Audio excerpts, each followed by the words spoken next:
नमस्कार दोस्तों, एक बार फिर से मेरे चैनल पर आपका स्वागत है। अगर आप पहली बार चैनल पर आए हैं तो चैनल को सब्सक्राइब करें और लाइक करना ना भूलें ताकि मेरे वीडियो आप तक सबसे पहले पहुंचे। गौतम बुद्ध के मठ का ये नियम था कि उनका कोई शिष्य जब भी कभी बुद्धत्व को प्राप्त कर लेता तब उसे कहा जाता कि एक दिशा में चले जाओ और आसपास के जो लोग हैं उनका ज्ञानवर्धन, उनकी जो आत्मा और चेतना जागृत करने का प्रयास करो और उनको सद्मार्ग पर लाना है। उनका एक शिष्य था जो 6 साल से मठ में रह रहा था और तपस्या कर रहा था। एक दिन वो परेशान हुआ और सोचने लगा कि मेरे गुरुदेव ने मुझे आदेश क्यों नहीं दिया।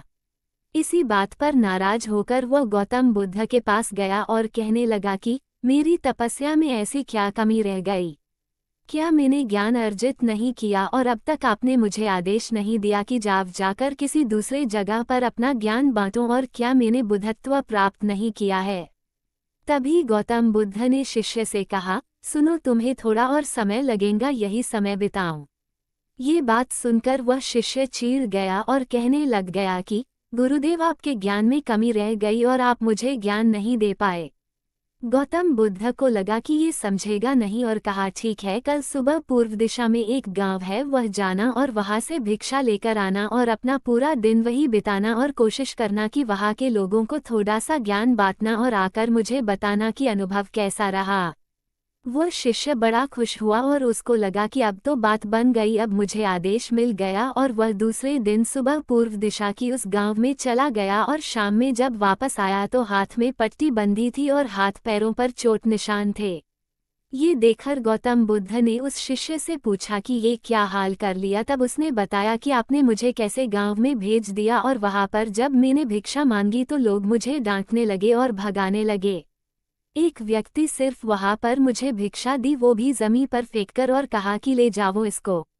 इतने बुरे गांव में आपने मुझे ज्ञान बांटने के लिए भेजा, अब आप मुझे कल किसी और गांव भेज देना, मैं जाकर के ज्ञान वहां देकर आता हूँ। गौतम बुद्ध ये सुनकर थोड़ा मुस्कुराए और उन्हें तो पता था कि ये कुछ कर नहीं पाएगा, और कहा कि ठीक है, अगले दिन तुम किसी और गांव जाना, लेकिन एक दिन के बाद जाना और एक दिन मठ में रुके रहना है। अब की बार गौतम बुद्ध ने अपने दूसरे शिष्य को उस गांव में भेजा जहां आपने उस शिष्य को भेजा था, और शाम में जब वह शिष्य वापस लौटा था तो उसकी भी हालत वही थी और हाथ पैरों में चोट लगी और पट्टी बंधी हुई थी।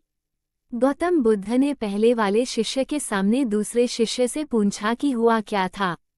तब उसने कहा कि जिस गांव में आपने मुझे भेजा था वह के लोग बड़े भोले भाले हैं, भिक्षा दे नहीं रहे थे, और एक व्यक्ति ने मुझे जमीन पर फेंककर भिक्षा दी और मैंने उसे स्वीकार कर लिया और उसे आशीर्वाद दिया कि तुम्हारा कल्याण हो।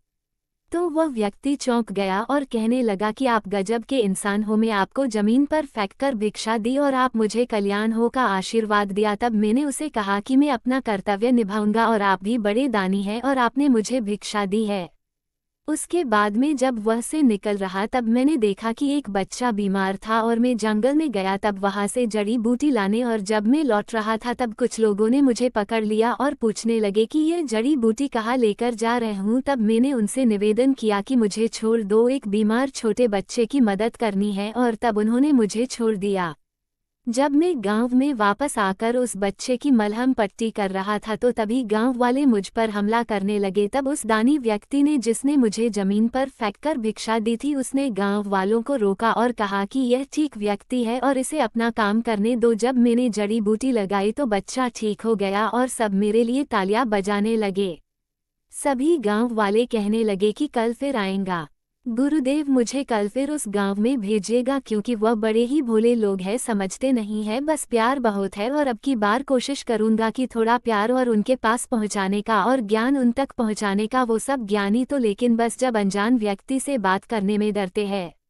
वो जो पहला शिष्य था जो एक दिन पहले उसे गांव में गया था वह सुन रहा था और समझ रहा था और गौतम बुद्ध की चरणों में गिरकर बोला कि गुरुदेव, कमी तो मुझमें ही थी, आपने ज्ञान तो बहुत सारा दिया लेकिन मैं उसे आचरण में नहीं ढाल पाया और मैं अहंकार को ऊपर रखा और उसी गांव के लोगों को पहचान नहीं पाया और मार खाकर चला आया। और मार तो इन्होंने भी खाए लेकिन इनका अहंकार मिट चुका है और ये समझ चुके हैं कि वह लोग भोले भाले हैं और हमें उनसे अलग तरीकों से व्यवहार करना होगा और ज्ञान को आचरण में ढालकर उन लोगों तक पहुंचाना होगा।